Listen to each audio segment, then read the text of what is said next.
I have been part of the automotive industry for about 6 years and across two countries. I'm not very proud to say that I've not had this conversation yet with anyone. I do aspire to be a better colleague and hopefully a better leader going forward. And I want to ask if it is appropriate that you could just tell us and people listening, the guys over here, some of the challenges that women are faced with within the automotive industry and in general. I think we need to be more aware for sure. Well, one, you shouldn't feel bad because it's always a good time to start conversations and learning. And obviously, women need lots of allies. And so, some of these experiences are not, that I'm about to share, are not just unique to automotive industry, but many male dominated industries.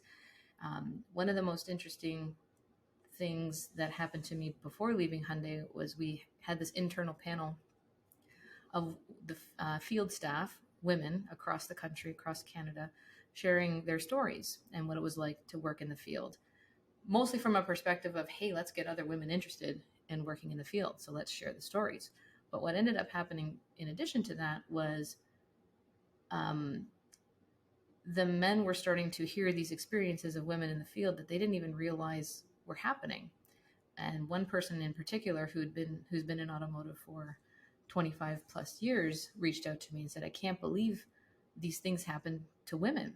And that's at the OEM level. It's in the dealership, but it's even worse for women who work in dealerships day to day. And so, like, personally, I have, and I've seen other women experience it, and I've had the unique opportunity, not completely unique, obviously other HR people have seen the same thing, but being in HR, you see a lot of the behind the scenes thinking when promotion decisions are being made, when hiring decisions are being made. You hear the conversations of male executives, and they stick with you forever. So having had worked, so I've been in automotive for about 14 years. I've worked 13 or 14 years, worked 17 years total in HR. But things like um, having your commitment to work questioned when you have a family at home, when a man won't be questioned about the same thing. Women are being negatively affected by taking maternity leaves, and their career progression gets stalled and they lose out on earning potentials in a lot of different ways. I've seen women be treated or talked about differently from colleagues because of how they look. One one way or another, either negative talk or positive talk. There never seems to be anything neutral or no talk about it at all. I once had a president way back who only hired women specifically based off of their looks. I used to work in an open concept workplace I was in, and men, so people could look over and see who was coming in and out of the building, and the men would grade women they saw me interview based on what they looked like, and then they would send me an email or a message about who they thought I should hire based off of that. And I was really young back in my career back then and didn't know any better to question it or correct the behavior. Um, I've seen and experienced myself only being able to get your ideas taken seriously when you've been able to convince a male that it's their idea, which then unfortunately you have to give up the credit for. But, and I used to think that this was a good skill to have. Now I realize that that's not a good thing. I need to develop different skills to be able to advocate for myself. But it happened for years, or having to get the buy-in of your male colleagues in order for someone in senior leadership to take your idea seriously, to kind of have that allyship there, or someone else's clout backing it up.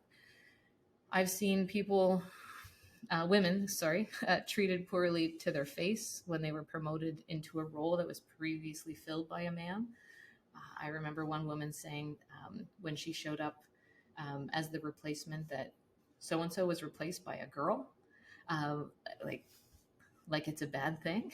Um, and it's unfortunate. Sexual harassment is still pretty prevalent in the workplace.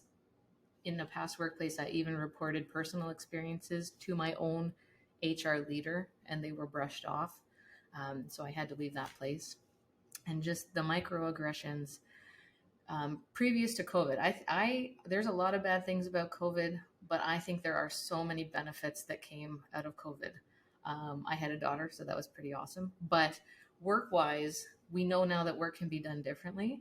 But previous to that, you had to be sitting in your seat till 6 p.m. to be seen as a productive employee or a good employee.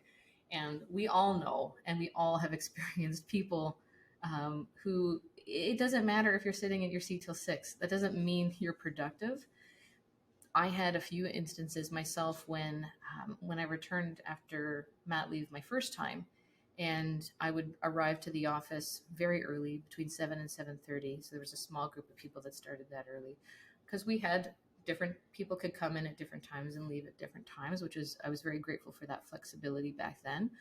But the mentality still hadn't shifted. So I was planning every day to try to leave at 4 so I could pick up my daughter, and I never ended up leaving at 4. It was always 4:30, 4:45. Then I'd have to catch the 4:07 to be able to get to her daycare on time. It was always cutting it close because there was just so much work to do. And I remember leaving one day, and I ran into a previous president who's no longer there, and not originally from Canada, but I ran into them at 4:45 when I left, and I got to my car and I immediately started crying, and because based on my previous experience with this culture and this working culture, they were going to think that I wasn't a hard worker, because they would have, no matter what the explanation was from my past experience, they weren't going to think that I had done a full work day or that I wasn't a good worker. And was this going to affect my future growth potential? Was it going to affect my employment? Because I'd seen that be affected for people before in the past. And I'm so people are you're probably more surprised to see how grateful people are that COVID actually came, despite the obviously very bad things that brought. But work wise, so many positive changes. So some of these experiences happened a long time ago, but some of them are very recent. And when I think of what it takes for a woman to be successful, and that being amplified for women of color, and then realizing how many incredible women there are in our industry, it's amazing, considering the odds that we're up against, that we have still been able to achieve what we've been able to achieve. And there's still a long way to go. Uh, all all respect to you, and thank you for sharing this, because there is a lot to process, And that's just and scratching the uh, surface. uh, clearly. And I'll tell you what, while you were telling, you were talking about this, the only thought in my head was that one would imagine that you have a wife, sister, mother, daughter at home, if it Yeah. is right. So when it comes to them, we get that they are juggling multiple things, they are busy, they're independent women, and when it comes to co-workers or subordinates, peers, etc., suddenly that filter goes away. Yeah. I'm just trying to rationalize that, because It's uh, I didn't think about it, because You could spend so much time trying to rationalize it and the way people act despite having daughters and whatnot at home, and it just won't ever add up. it clearly Uh, doesn't. But thanks for sharing this. And I genuinely mean this. I feel that, definitely there is a conversation that has to be had, which obviously you're having on multiple platforms. We need to be more attentive, and we should be better colleagues in a workspace as well, I think. But all that is asking for too much. I think we should begin by just being better human beings. and And it goes for all others, like for women, for people of color, like all yeah, minorities, people from the LGBT community. We can all be better allies, and it starts with. And I know I think you're going to ask a question about it later on too, but we just need to get comfortable being uncomfortable, and just right. realizing and accepting that there's a lot to unlearn and relearn, and just do it. And I think that the communities that we're trying to be better allies to recognize that, appreciate it, and it's okay to not be doing it right all the time, as long as you're aiming for progress.